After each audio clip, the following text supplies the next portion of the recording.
Hallelujah. जोरदार नारा लगाएंगे, बोलो यीशु मसीह की, यीशु मसीह की। हम सीख रहे थे रोया की खुसूसियात और हमने चंद पॉइंट्स उसमें सीखे। जब हम रोया की खुसूसियात के मुतालिक सीखते हैं तो फिर हमें कलाम अक़दस में से हम सीख रहे हैं किस तरह यशवा की ज़िंदगी से रोया की खुसूसियात। हमने यिर्मयाह की ज़िंदगी से रोया के मुतालिक सीखा, अब हम यशवा की ज़िंदगी से रोया के मुतालिक सीखेंगे। शुक्रगुजारी करते हुए किताब मुकद्दस को खोलें और हम अपनी मरकजी आयत पर खुदा रोया के वसीले बोलता है। इमसाल की किताब 29 बाब उसकी 18वीं आयत मुकद्दसा को देखेंगे।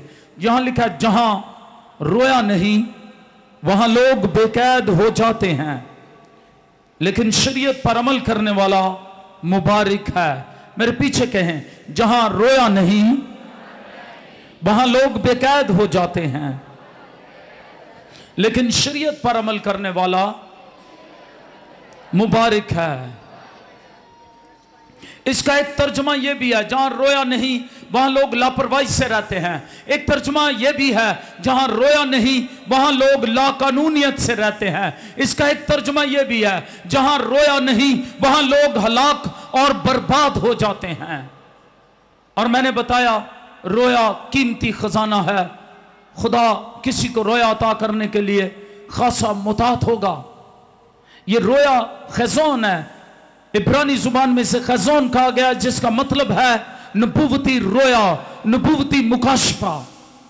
नबूवती रोया के साथ या मुकाशफा या ख्वाब, खुदा चाहता है हमारे पास नबूवती रोया हो, खुदा का मुकाशफा, ख्वाब, जिससे खुदा हमसे कलाम करता है।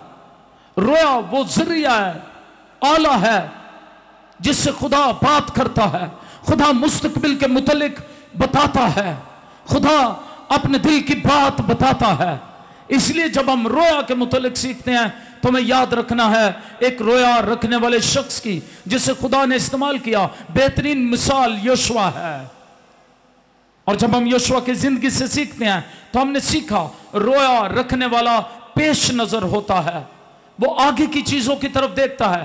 पौलुस रसूल फिलिपियों के नाम खत 3 बाब 14वीं आयत मुकद्दसा में कहते हैं, मैं उन चीजों को जो पीछे रह गई हैं उन्हें भूल कर आगे की तरफ, निशान की तरफ बढ़ा हुआ दौड़ा हुआ जाता हूं, ताकि मैं अपने निशान को, अपने इनाम को पा सकूं। Hallelujah, hallelujah.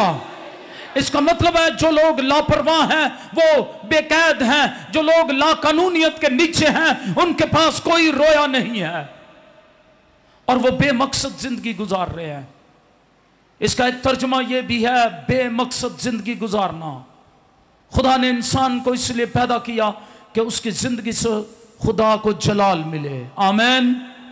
हम अक्सर ये कहते हैं कि हम खुदा को जलाल दे रहे हैं, लेकिन सोचना यह किस तरह, अगर आप जलाल दे रहे हैं तो किस तरह, यह सोचने की बात है। हमें सोचना हम किस तरह खुदा को जलाल दे रहे हैं।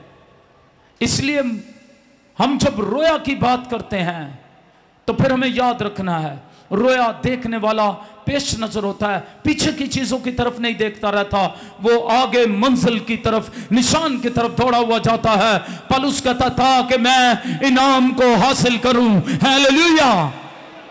अब सवाल पैदा होता है आप किस तरह दौड़ रहे हैं। और पौलुस रसूल फिर हमारी रहनुमाई करते हैं, वो कहते हैं ऐसे दौड़ो के जीतो। मेरे पीछे कहें, ऐसे दौड़ो के जीतो। आप हारने के लिए नहीं दौड़ रहे। कितने हैं जो हारने के लिए दौड़ रहे हैं? कोई भी नहीं। कोई अपना हाथ नहीं खड़ा करेगा कि वो हारने के लिए दौड़ रहा है। अगर आपका कोई टेस्ट हो जिसमें दौड़ के टेस्ट के बाद आपको सिलेक्ट किया जाता है तो आप यकीनन इतनी मेहनत करेंगे कि आप दौड़ें और इस तरह दौड़ें कि आप जीतें, ताकि आप सिलेक्ट हो जाएं। रूहानी दौड़ में भी इसी तरह है, रूहानी आलम में भी इसी तरह है।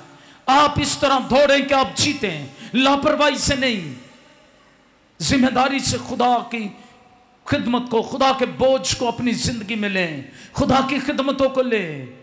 और दूसरी बात जो मैंने बताई वो यहोशू की जिंदगी से, वो ये कि वो एक ऐसा शख्स था जो रोया रखने वाला अपनी मिरास को हासिल करता है। किसको हासिल करता है? अगर आप मिरास को हासिल करना चाहते हैं, अपनी जो मसीह में आपकी मिरास है, जो मसीह ने आपको दे दी है, सलीब पर कफारा देकर आपके लिए एक मिरास तैयार कर दी है, तो उसको हासिल करने के लिए आपको जरूरी है कि आप रोया रखने वाले हों। रोया एक बोझ है, आमीन, एक जिम्मेदारी है, एक कीमती खजाना जो खुदा देता है, ये एक मुकाशफा है। और अगर किसी की जिंदगी में ये नहीं, वो लापरवाह है, वो लाकानूनियत के नीचे है, वो बर्बाद है, वो बेकैद है, वो ऐसे शहर की तरह है, ऐसे घर की तरह है जिसकी चार दीवारी टूटी हुई हो। वहां पर लाकानूनियत होगी, वहां पर कोई कायदा और कानून नहीं होगा। इसलिए रोया रखने वाला अपनी मिरास को हासिल करता है। और जब हम आगे देखते हैं तीसरी बात, तो हमें मालूम पड़ता है रोया रखने वाला मुखालफत में दलेरी रखता है। कोई कहेगा आमीन। यहोशू को खुदा ने कहा पहले बाब की 5वीं आयत मुकद्दसा में, तेरी जिंदगी भर कोई शख्स तेरे सामने खड़ा ना रह सकेगा। रोया रखने वाला जानता है। चौथी बात जो मैंने बताई, तफसील से ये बातें मैं बता चुका हूं पहले, मैं आज दोहराई कर रहा हूं ताकि हम अगली बात को समझ सकें। रोया रखने वाला जानता है खुदा उसके साथ है, आमीन।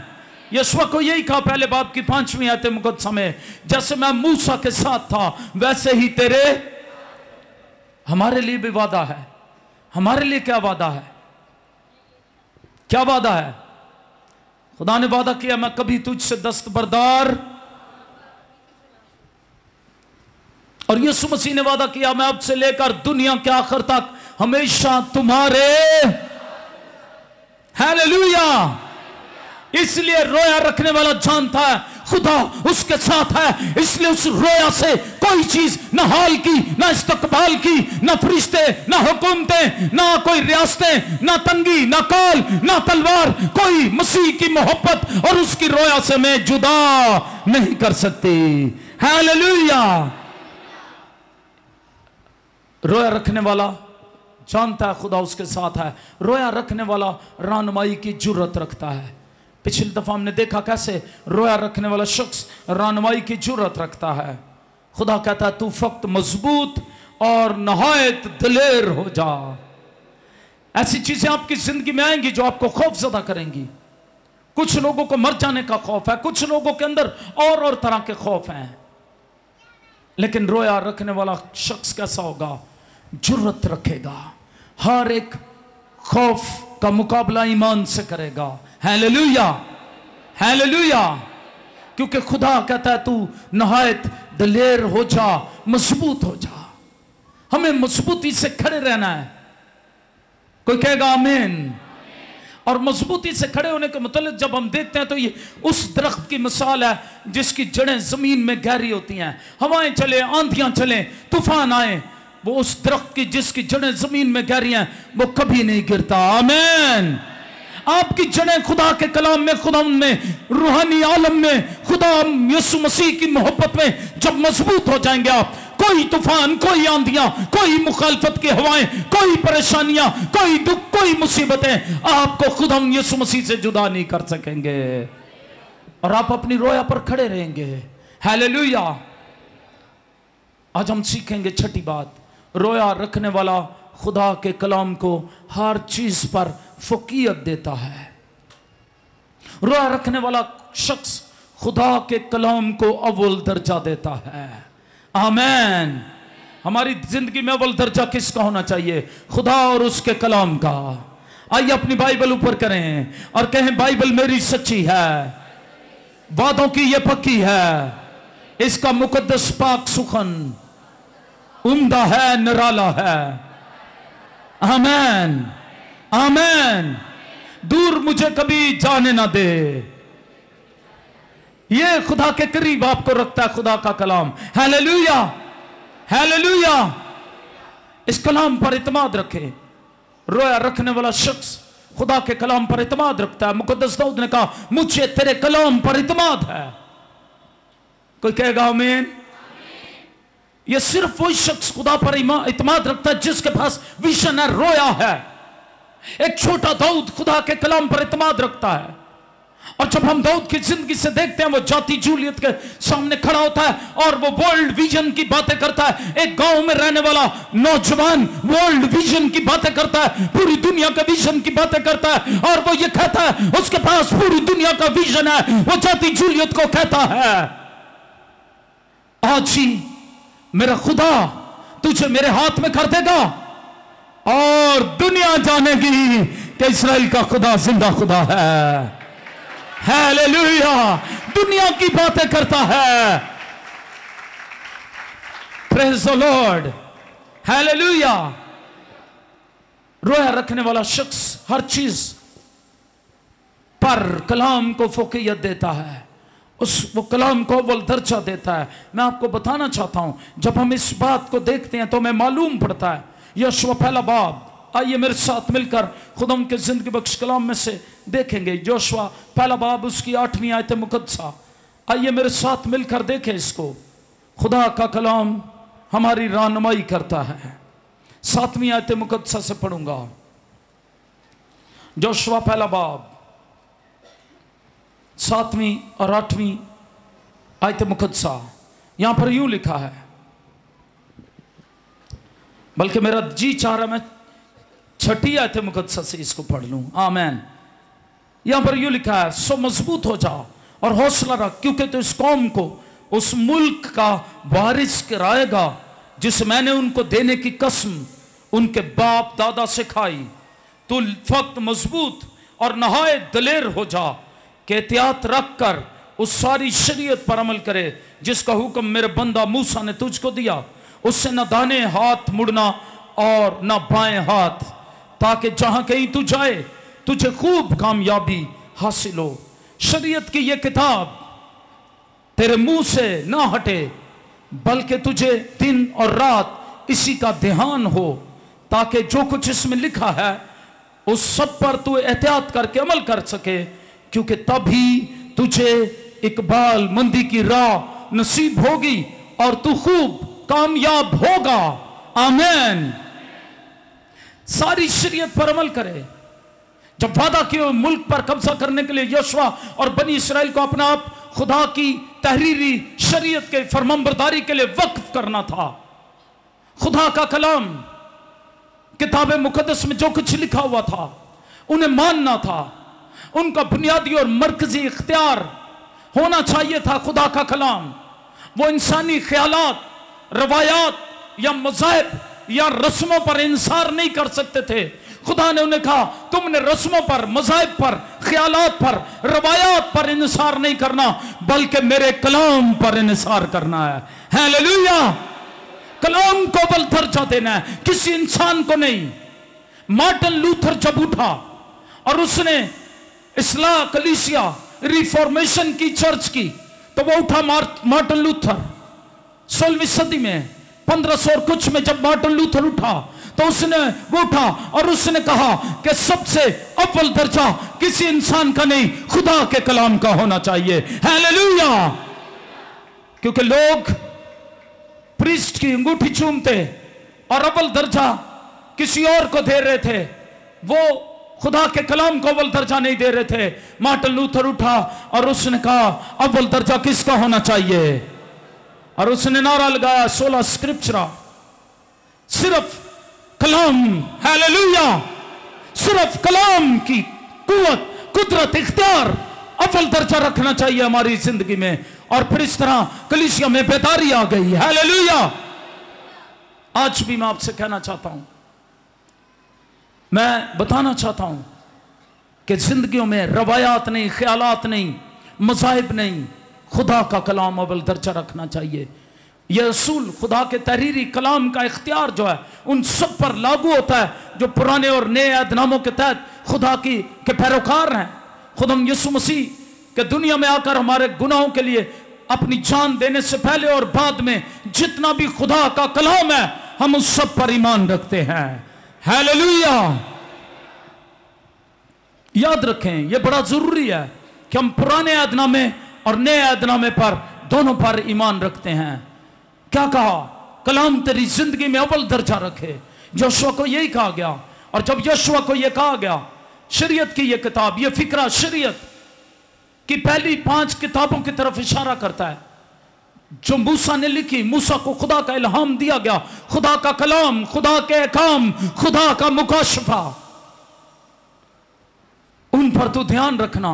खुदा ने यहोशुआ को हुक्म दिया, वो इस तहरीरी कलाम लोगोस का जिक्र करता है यहां, इस पर तेरा ध्यान रहे, इस पर गौर करना। ज़बूर 1 जब हम पढ़ते हैं वहां पर क्या लिखा है, हम इसको गाते भी आओ, धन है जो ना मानदा है सलाह शरीरां दी, ना चलदा है वो बुरियां दे राह उते कदी भी। क्या करता है? उसका काम क्या है? लिखा उसका ध्यान दिन और रात किस पर होता है? खुदा के कलाम पर, खुदा की शरीयत पर, खुदा के आइन पर उसका दिन और रात ध्यान होता है। वो उस दरख्त की मानद होगा जो पानी की नदियों के पास लगाया गया हो, जिसका पत्ता भी कभी नहीं मुरझाएगा। हालेलुया! वो उस दरख्त की मानद होगा। अगर आपकी जिंदगी में बरकतें नहीं है, आपकी रूहानी जिंदगी मुरझाई हुई है, जिस्मानी जिंदगी में आप मुरझाए हुए हैं, बरकतें नहीं है, कामयाबियां नहीं है, खुदा का फजल नहीं है, तो आइए इस कलाम को अव्वल दर्जा दे। तू खूब कामयाब होगा, तुझे कामयाबी की राह नसीब होगी, तू बाबरकत हो जाएगा जब तू इस कलाम को अव्वल दर्जा देगा। खुदा ने यहोशुआ को हुक्म दिया तो उस लोगोस कलाम पर अमल करना। ज़बूर 119 की 97 आयत मुकद्दसा में भी यही लिखा हुआ है। मुकद्दस कलाम की कुदरत को बयान करते हैं। आइए मेरे साथ मिलकर ज़बूर 119 97 वर्स देखते हैं। 97 वर्स को जब हम देखते हैं वहां पर यूं लिखा है, आइए मैं आपके लिए पढ़ना चाहता हूं। मैं तेरी शरीयत से कैसी मोहब्बत रखता हूं, मुझे दिन भर उसी का ध्यान रहता है। आमीन। दिन भर किसका ध्यान रहता है? खुदा की शरीयत का। दिन भर फेसबुक, व्हाट्सएप, मोबाइल्स, फिल्मों, गानों, इधर उधर की चीजों का ध्यान नहीं रहता। खुदा का बंदा क्या कहता है? इधर उधर की चीजों में उसका ज़हन फंसा हुआ नहीं रहता। वो यकसुई से बताता है उसका ध्यान किधर रहता है? खुदा के कलाम की तरफ। हालेलुया! बरकत इसलिए है, इस पर पूरी तरह अमल करने के वसीला से, वफादार रहने से बरकत मिलेगी। अगर आप खुदा के कलाम पर पूरी तरह फरमाबरदारी से अमल करेंगे, आप वफादार होंगे खुदा के कलाम के, आपको बरकतें मिलेंगी। कोई कहेगा आमीन। दिन और रात इसी का ध्यान हो। यह ध्यान का क्या मतलब है? इब्रानी जुबान में, चूंकि पुराना अहदनामा इब्रानी जुबान में लिखा गया और ये इब्रानी जुबान में है, तो ध्यान इब्रानी जुबान में हागा है, HAGAH, हागा। हागा का मतलब है खामोशी से पढ़ना या किसी बात के बारे में सोच विचार करते हुए खुद से बातें करना। कुछ लोगों के लिए ये अजीब होगा, लेकिन याद रखें, जब हम किसी बात को दोहराते रहते हैं, इसका मतलब है दोहराई करना। तो हम कभी कभी खुद से बातें कर रहे होते हैं, हमें मालूम नहीं होता। हम लेटे हुए खुद से बातें कर रहे होते हैं, हम चलते हुए खुद से बातें कर रहे होते हैं, क्योंकि हम किसी चीज को दोहरा रहे होते हैं। कभी कभी मैं कलाम को यहाँ दोहरा रहा होता हूँ और मेरी बड़ी बेटी कहती है, बाबा आप कुछ मुंह में बोल रहे थे। मैंने कहा हाँ मुझे पता है।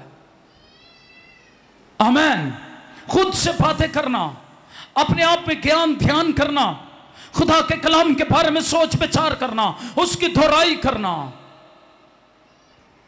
और जब आप खुद से कलाम पर ध्यान करेंगे, सोच विचार करेंगे, उसकी दोहराई करेंगे और उसकी दोहराई करते हुए मैं आपको बताना चाहता हूं, खुदा के कलाम का एहतियात से मुताला करेंगे, उस पर ज्ञान ध्यान करेंगे, आपको कामयाबी की राह नसीब होगी। हर एक नाकामी आपकी नस्लों पर से, आपके घरानों पर से, आपकी जिंदगी पर से, आपके बिजनेस पर से चली जाएगी, क्योंकि कलाम में कुदरत है। Hallelujah, hallelujah, hallelujah. क्योंकि जब कोई कलाम पर ज्ञान और ध्यान करता है, कलाम के गहरे असूलों को समझता, सोचता है, गहरे मफहूम को समझना चाहता है, और जब वो समझ जाएगा उन असूलों को, वो उन असूलों को जिंदगी के हर शोबे पर लागू करना चाहता है, और जब वो लागू करेगा फिर वो उस दरख्त की मानद होगा। ज़बूर 1 में वो आदमी जो कलाम पर दिन और रात ध्यान करता, उसका ध्यान खुदा की शरीयत पर है। आमीन। और वो उस दरख्त की मानद होगा जो पानी की नदियों के पास लगाया गया, जिसका पत्ता भी नहीं मुरझाता। शरीर ऐसे नहीं है, शरीर भूसे की मानद है, हवा उनको उड़ा ले जाएगी, वो कभी खुदा की अदालत में कायम नहीं होंगे, बल्कि वो आग में जलाया जाएगा भूसा। लेकिन ईमानदार उस दरख्त की मानद है जो पानी की नदियों के पास लगाया गया, उसे हर एक बरकत मिलेगी, वो अपने मौसम पर फल देगा, वो बारावर होगा, फलदार होगा। Hallelujah, yes. और फिर लिखा तो खूब कामयाब होगा। क्या होगा? आज सारे नाकाम लोगों को मैं फिर से कहना चाहता हूं, जहां जहां भी आप दुनिया में मुझे देख रहे हैं, सुन रहे हैं, I want to say you, wherever you are watching me on Joshua TV, I want to say you, if you want to be successful, then be the Bible friend. Hallelujah. Bible के दोस्त बन जाएं। Woven Richard के मुतालिक मैं अक्सर बताता हूं, वेवन रिचर्ड जब वेस्ट इंडीज टीम का बहुत मशहूर कप्तान था, सर वेवन रिचर्ड, और उसने राज किया क्रिकेट की दुनिया पर। जब वो एक दिन पाकिस्तान में एक दफा मैच खेलने आए और एक इंटरव्यू उसका किया गया, और उससे कहा गया आप ग्राउंड में कभी डिप्रेस नजर नहीं आए, टेंशन में नजर नहीं आए, आप बड़े मुतमिन रहते हैं, च्युइंगम चबाते रहते हैं और बड़े मुतमिन खड़े रहते हैं आप, जबकि आपकी टीम हार भी रही होती है, लेकिन फिर भी आप मुतमिन खड़े रहते हैं। उसने कहा आई एम बाइबल फ्रेंड, मैं बाइबल दोस्त हूं, मेरा ईमान होता है कि आखिरी बॉल पर भी मैं जीत जाऊंगा, मेरा खुदा मुझे कामयाब करेगा। हालेलुया। तू खूब कामयाब होगा if you are Bible friend.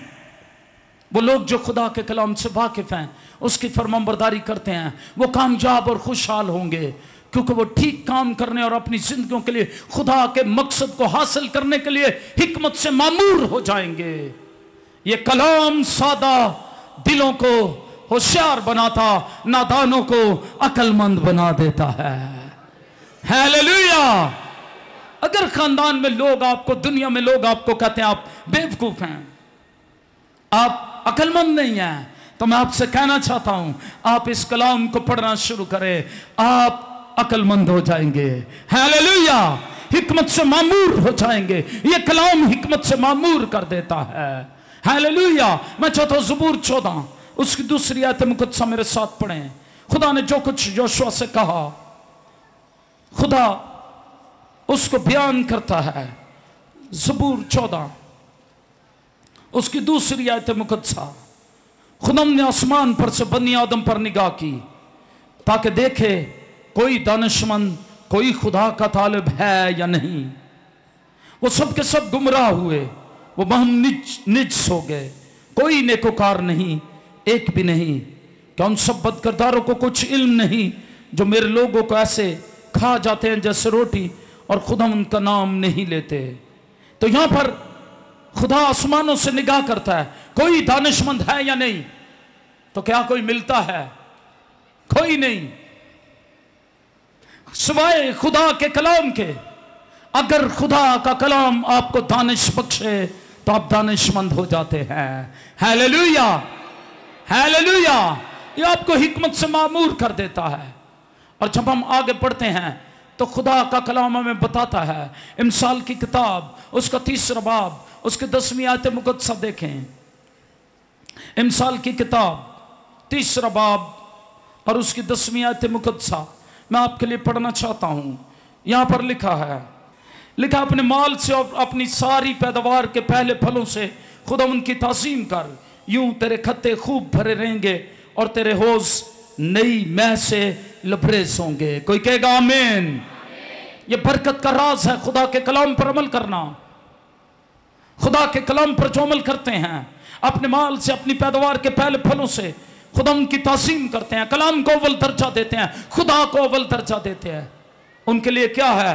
वो ना सिर्फ कामयाब होते हैं बल्कि खूब कामयाब होंगे। कैसे कामयाब होंगे?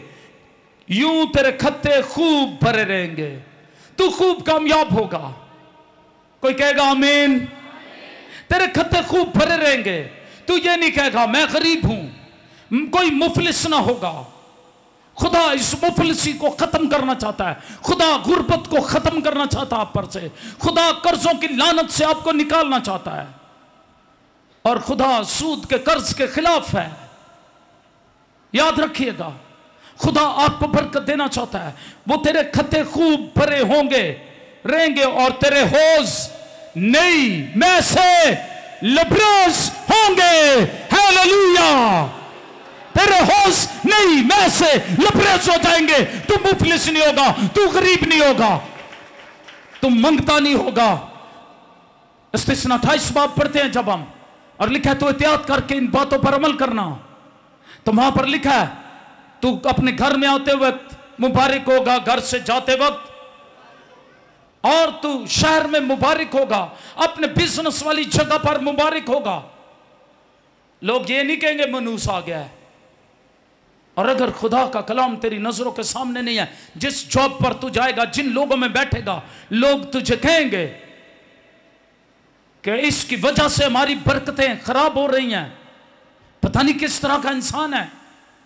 लेकिन जब खुदा का कलाम तेरी नजरों के सामने होगा, जब तू खुदा के कलाम की फरमाबरदारी करेगा, तेरा बिजनेस बरकत पाएगा। जिस काम को तू हाथ लगाएगा, खुदा उसमें बरकत देगा, क्योंकि तू एहतियात करके खुदा के हुक्मों को मानेगा। तेरे लिए ये हो जाएगा। हालेलुया! तो रोया रखने वाला शख्स कैसा होता है? खुदा के कलाम पर ध्यान रखने वाला, खुदा के कलाम को अव्वल दर्जा देने वाला। तू खूब कामयाब होगा। और मैं हमेशा कहता हूं, इस तरह की कामयाबी के लिए कुछ बातों की जरूरत है। नंबर 1, पहले क्या कहा गया 6 और 7वीं आयत मुकद्दसा में? मजबूत और दलेर होना है। आमीन। अगर आप रोया रखने वाले लोग हैं, आपको मजबूत और दलेर होना है। दूसरी बात, हर काम और अकीदे में खुदा के कलाम को अपना रहनुमा बनाना है। किसको रहनुमा बनाना है? खुदा के कलाम को। आयत 7 कहती है, और यशवा 1 बाब 7वीं आयत मुकद्दसा में, रोजाना खुदा के कलाम का मुताला करें और उस पर सोच विचार करें। ये आयत 8 कहती है, शरीयत की ये किताब तेरे मुंह से, बल्कि तुझे दिन और रात इसका, तभी तुझे खूब इकबाल मंदी नसीब होगी और तू खूब कामयाब। हालेलुया! ये काम करने हैं। चौथा काम, अपनी जिंदगी के हर शोबे में खुदा की हजूरी को पहचानना और उसका जवाब देना। आयत 5 और 9 ये कहती है, खुदा की हजूरी को पहचानना है, खुदा की हजूरी का जवाब देना है। 9वीं आयत मुकद्दसा जब हम पढ़ते हैं, यहोशू 1 बाब उसकी 9वीं आयत मुकद्दसा, तो यहां पर क्या लिखा है? क्या मैंने तुझको हुक्म नहीं दिया? सो मजबूत हो जा और हौसला रख, खौफ ना खा और बेदिल। जितने लोग आज बेदिल है, मेरा उनको पैगाम है, खुदा कहता है बेदिल ना हो। कोई काम भी कच दिले होकर ना करें। रोया के ना होने का मतलब ये या लापरवाही, कच दिली, जिम्मेदारी का ना होना, तो बेदिल ना हो। खुदा का कलाम कहता है, क्योंकि खुदावंद तेरा खुदा जहां जहां तू जाए तेरे साथ रहेगा। हालेलुया! खुदा की हजूरी तेरे साथ होगी। खुदा की हजूरी को तू पहचानेगा जब तू खुदा के कलाम पर अमल करेगा, तू खुदा की हजूरी को पहचानेगा। हालेलुया! हालेलुया! और जिंदगी के हर शोबे में यशवा के लिए यह पैगाम जो था, हमें कामयाब जिंदगी के चंद असूल फराम करता है। मैं हमेशा कहता हूं, खुदा के कलाम के असूल हैं, और अगर कोई इन असूलों पर अमल नहीं करता, वो बरकत नहीं पा सकता। अगर आप बरकत पाना चाहते हैं, तो फिर इन असूलों पर अमल करना है। ताम ये हिस्सा हर उस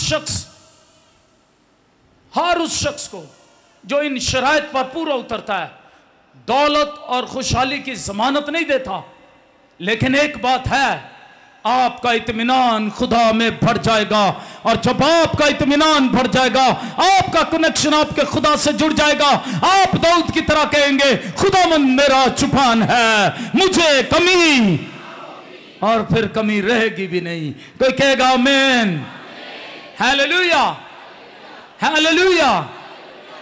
और मैं आपको बताना चाहता हूं, हम में से हर एक के लिए खुदा के मकासद और मंसूबों को पूरा करना कामयाबी की सबसे बड़ी जमानत है। अगर आप खुदा के मकसद को पूरा कर रहे हैं अपनी जिंदगी में, अगर आप खुदा के मंसूबों के नीचे हैं, तो मैं आपको बताना चाहता हूं, यह आपके लिए कामयाबी की जमानत है। और बाज़ दफ़ा इसके लिए हमें मुश्किल से भी गुजरना पड़ता है, मुश्किल हालात से गुजरना पड़ता है, दुखों से गुजरना पड़ता है। लेकिन याद रखिएगा, जब हम खुदा के मंसूबे के नीचे रहते हैं, वो हमें दुखों, मुसीबतों, मुश्किल हालात से निकाल कर वो हमें खुली जगह पर ले आता है। जैसे मुकद्दस दाऊद कहता है, मैनू खुले थां दे उत्ते आप कड ले आया सी, मेरी बाह है मेरे उत्ते मैनू आप छुड़ाया सी, ओ जोर मेरा है मेरा प्यार। हाँ, फिर से, ओ जोर मेरा है मेरा प्यार है ओ दे। आमीन। क्या आपका प्यार है आपके खुदा के साथ? तो आइए आज कलाम को अव्वल दर्जा दे, रोया को समझे, खुदा के मकसद को समझें। अगर खुदा ने आपको खिदमतें दी हुई हैं, उनको समझें, उनको लें, उठें, उनको पूरा करें। क्योंकि अगर आप खुदा की दी हुई खिदमतों को रोकेंगे, आपकी बरकतें रुक जाएंगी। आप कलाम के खिलाफ अगर खड़े होंगे, आप बरकत नहीं पाएंगे। अगर आप उस दरख्त की मानद बनना चाहते हैं जो पानी की नदियों के पास लगाया गया, जिसका पता नहीं मुरझाता, अगर आप खूब कामयाब होना चाहते हैं, अगर आप उस शख्स की मानद होना चाहते हैं, 28 बाब में जिसके मुतल्लिक लिखा हुआ है, तो जिस काम को हाथ लगाएगा तेरा खुदा उस काम में उस बरकत दे देगा। आमीन। अगर आप उस शख्स की मानद बनना चाहते हैं जिसके मुतल्लिक 28 बाब में लिखा है, तू घर आते वक्त, घर से जाते वक्त, बिजनेस पर, हर जगह मुबारक होगा, तो फिर खुदा के कलाम को अव्वल दर्जा देना होगा, खुदा के कलाम की पैरवी करनी होगी, अंधी रस्मों के पीछे नहीं जाना होगा। लोग आपको अंधी रस्मों के पीछे गुलाम बनाना चाहते हैं। अभी बहुत सारे नौजवान साइकिलों पर, मोटरसाइकिलों पर बुत परस्ती करने के लिए तैयार हो रहे हैं। आपको उन्हें समझाना है, आपको अपनी जिंदगी में फल लाना है। हम कभी कभी कहते हैं खुदा हम जलाल देना चाहते हैं, लेकिन कैसे? लिखा वो फलदार होगा जो खुदा के कलाम पर अमल करता है, उसकी जिंदगी बारावर होगी, फलदार होगी। बारावर का इंग्लिश में मतलब है फ्रूटफुल। मैं अगर यहां पूछूं, जब से आप मसीह बने हैं, कितने लोगों को मसीह के पास लाए हैं, क्या फल आप लेकर आए? या पिछले 6 महीने में कितने लोग हैं जिन्होंने किसी एक शख्स को भी बचाया हो?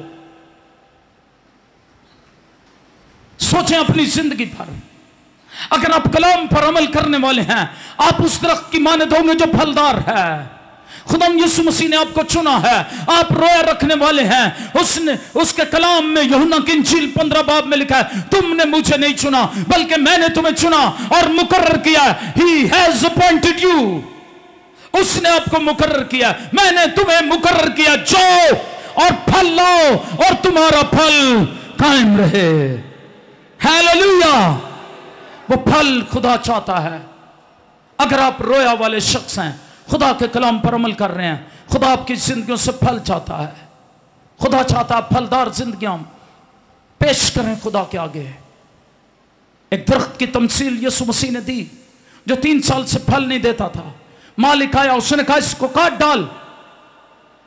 यीशु मसीह बागबान ने मिन्नत की। वो दरख्त हर वो इंसान है जो बेफल जिंदगी गुजार रहा है। यीशु मसीह ने मिन्नत की, से 1 साल और रहने दे, अगर आगे को फला तो खैर, नहीं तो इसको काट डालना। ये गाही, ये मौका मेरे और आपके लिए है क्या हम खुदा के कलाम पर अमल करने वाले हैं? बागबान ने क्या कहा, माली ने, यीशु मसीह ने क्या कहा? मैं इसके गिर्द थाला खोदूंगा, इसे और पानी दूंगा। ये थाला खोदना दुआओं की गोडी है, पानी देना कलाम है। हालेलुया। ये कलाम में पड़ेगा, दुआओं की गोडी करेगा और फिर ये फल लाएगा। कोई कहेगा आमीन। बगैर दुआओं की गोडी के, बगैर कलाम पे, बगैर कलाम को अव्वल दर्जा दिए हुए आप फल नहीं ला सकते। अगर आप फलदार जिंदगियां गुजारना चाहते हैं रूहानी आलम में, जिस्मानी आलम में, अपनी जिंदगी को खुदा के ताबे कर दें, अपनी जिंदगी को खुद कंट्रोल ना करें, अपने फैसले खुद ना करें, अपने फैसलों के लिए खुदा के जोर घुटनों के बल हो जाएं, वो आपके लिए भलाई पैदा करेगा। इसलिए 28 बाब बताता है जो खुदा के कलाम को अव्वल दर्जा देता है उसके साथ क्या होता है? वो तू दुम नहीं सर ठहरेगा, तू पस्त नहीं सरफराज ही रहेगा, तू कर्ज लेगा नहीं बल्कि बहुत सी कौमों को कर्ज देगा। हालेलुया। आइए अपने पांव पर खड़े हो जाएं, आइए शुक्रगुजारी से परछाएं और कलाम को अव्वल दर्जा देने के लिए आज अपनी जिंदगियां खुदा के आगे पेश करें, फल लाने के लिए अपने आप को पेश करें। उसने आपको इसलिए चुना है, उसने आपको अपना रोया का कीमती खजाना और बोझ दिया है, उसने आपको बुलाया है। इसलिए अपने पांव पर खड़े हो जाएं, दुआ मांगना शुरू करें। और मैं कहूंगा आज मैं खास बात कहने लगा हूं, अगर आपको खिदमत खुदा ने दी है आप उसे नहीं कर रहे, आप अपनी बरकतों को रोक रहे हैं। आपको समझ नहीं आ रही आप क्यों बरकतों को रोक रहे हैं? क्योंकि आप खुदा के कलाम का इनकार कर रहे हैं। खुदा ने आपसे कलाम किया किसी वक्त, या आज, या किसी लम्हे, या खुदा ने आपके दिल में एक कीमती बोझ और रोया रखी है कि आप ये खिदमत करें। शायद वो खिदमत प्रस्तुश की है, शायद वो खिदमत एवेंजलिज्म की है, रूहें बचाने की है, शायद वो खिदमत एल्डर की है, डीकन की है, शायद वो खिदमत किसी तरह भी सिक्योरिटी में है, किसी तरह भी वो खिदमत है, दुआ या टीम में खिदमत है। अगर आप उसे रोके हुए हैं याद रखें आप अपनी बरकतों को खो रहे हैं। आज मैं आपसे कहना चाहता हूं अपनी बरकतों को पाने के लिए बड़े होश में आकर फैसला करें। खुदा के साथ उसने आपको चुना और बुलाया है, वो आपकी जिंदगी को बरकत देना चाहता है। वो आपसे रोया में बात करता है, ख्वाब बंद आंखों से देखे जाते हैं सोए हुए, लेकिन रोया खुली आंखों से जागते हुए देखी जाती है। कोई कहेगा आमीन। अपनी आंखें बंद कर लें और होश में जागते हुए खुदा के साथ फैसला करें। आपके पास जो भी खिदमत है उसके लिए अपना हाथ आसमान की तरफ बढ़ा ले कि खुदा मुझे कोई खिदमत दे, मैं हाजिर हूं तेरा कलाम फैलाने के लिए, तेरी गवाही देने के लिए, तुझे जलाल देने के लिए। आइए मांगना शुरू करें। मांगो तो तुमको दिया जाएगा, ढूंढो तो पाओगे, दरवाजा खटखटाओ तुम्हारे वास्ते खोला जाएगा। जो मांगता है उसे मिलता है, जो ढूंढता है वो पाता है। अगर आपके पास खिदमत नहीं तो मांगना शुरू करें कि खुदा मुझे खिदमत दे, मुझे अपनी रोया का कीमती खजाना दे, इसका कुछ नहीं हूं। कहना शुरू करें मुझे अपनी रोया का कीमती खजाना दे। तेरे लोग कलाम पर तवज्जो करके अमल करके भलाई देखें, भलाई देखने वाले हों, भलाई देखने वाले हों। यीशु के नाम में, यीशु के नाम में इनकी खिदमतों पर तेरी बरकत चाहता हूं। जो जो बोझ और खिदमत तूने इनके दिल में रखी है उन पर तेरी बरकत चाहता हूं। और पूरे दिल से, पूरे यकीन और ईमान से, पूरी मोहब्बत से इस खिदमत को करने वाले हों, पूरी वफादारी और जिम्मेदारी से, कोई लापरवाही से खिदमत न करने वाला हो बल्कि जिम्मेदारी से, पूरी जिम्मेदारी से खिदमत करने वाले हो। तूने बरकत दे यीशु के नाम में। जहां जहां खड़े हैं बीमारों के लिए दुआ करेंगे। अगर आप कहीं भी हैं, आप जोशुआ टीवी देख रहे हैं, खुदा उनके ज़ूरी कुदरत से यहाँ है। अगर आप यहाँ पर हैं, इस हॉल में हैं, बीमार हैं, गैलरी में हैं, कहीं भी आप बीमार हैं, अपने सर पर हाथ रख ले। फौजिया और इसके अलावा जिनकी आंखों का मसला है, यीशु मसीह के नाम में उनके आंखों की रोशनी और बिनाई खुदम बहाल हो जाए। हर तरह का सफेद मोतिया, काला मोतिया, हर तरह की आंखों की बीमारियां यीशु मसीह के नाम में चली जाएं। बंद आंखें खुल जाएं, आंखों की बिनाई बहाल हो। अनीसा के लिए दुआ करते हैं जो बोल नहीं सकती। यीशु मसीह के नाम में जितने गूंगे और बहरे हैं जो यहाँ पर हैं या किसी जगह पर भी हमें देख रहे हैं, गूंगे और बहरे बोलना और सुनना शुरू करें, सुनना शुरू करें, बहरे कान खुल जाएं और वो बोलना शुरू करें। अनीसा के लिए भी दुआ करते हैं। प्रवीण जो सखर से है, बहन प्रवीण के लिए जो सखर से, उसके बेटियों के लिए दुआ करते हैं, रहम कर इस खानदान पर। शमीला के लिए और खुदावंद उनके घरानों के लिए दुआ करते हैं, जितने यहाँ हैं उनके घरानों के लिए, जितने हमें देख रहे हैं उनके खानदान और घरानों के लिए बरकत की दुआ करते हैं। हर तरह की लानतें इनकी जिंदगियों पर सूख जाएं। खुदावंद कारोबार के लिए दुआ करते हैं, इनके कारोबार में बरकत आए। शमाउन जिसने दरखास्त दी उसके कारोबार में भी बरकत आए। और खुदावंद जिन बच्चों के पेपर्स हो रहे हैं उनके लिए दुआ करते उन्हें कामयाब कीजिएगा। सुमीना और रासफ के लिए, मिशल के मामू के बेटे के लिए दुआ करते उस पर रहम कर। और खुदावंद कुदूस खुदा जिनको तप है कोरोना वायरस की वबा से में मुब्तला है, यीशु मसीह के नाम में वो कोरोना वायरस की वबा से शिफा पाएं। मुमताज के लिए दुआ करते हैं मैदे की खराबी चली जाए। खुदावंद इसी तरह यहाँ जो हैं जिनको मैदे का प्रॉब्लम है, यहाँ टीबी है, यहाँ शुगर है, फेफड़ों का प्रॉब्लम है, गुर्दों का प्रॉब्लम है, हार्ट का प्रॉब्लम है, किसी तरह के भी प्रॉब्लम है, दर्दें हैं, लानते हैं, बीमारियां हैं, उन्हें यीशु मसीह के नाम में डांटते और बांधते हैं। कमर के दर्द, रीढ़ की हड्डी के दर्द, हर तरह की लानते और बीमारियां यीशु मसीह के नाम में चली जाएं। थायराइड की बीमारी, शुगर की बीमारी, ब्लड प्रेशर की बीमारी चली जाए। तेरे लहू की धारा के आगे हर एक रोग मिट रहा है। हम तेरा शुक्र करते हैं, ये बीमारियां भाग रही हैं, बदरुएं भाग रही हैं यीशु के नाम में। हर तरह के जादू टूने के बंधन टूट रहे हैं। हम ईमान से उन्हें देख रहे हैं और इन गवाहियों को कायम करते हैं। खुदा गवाहियां कायम हो, तेरे लोग तेरी सिताइश कर सके। फजल और रहम कर, बरकत दे यीशु मसीह के नाम में, आमीन।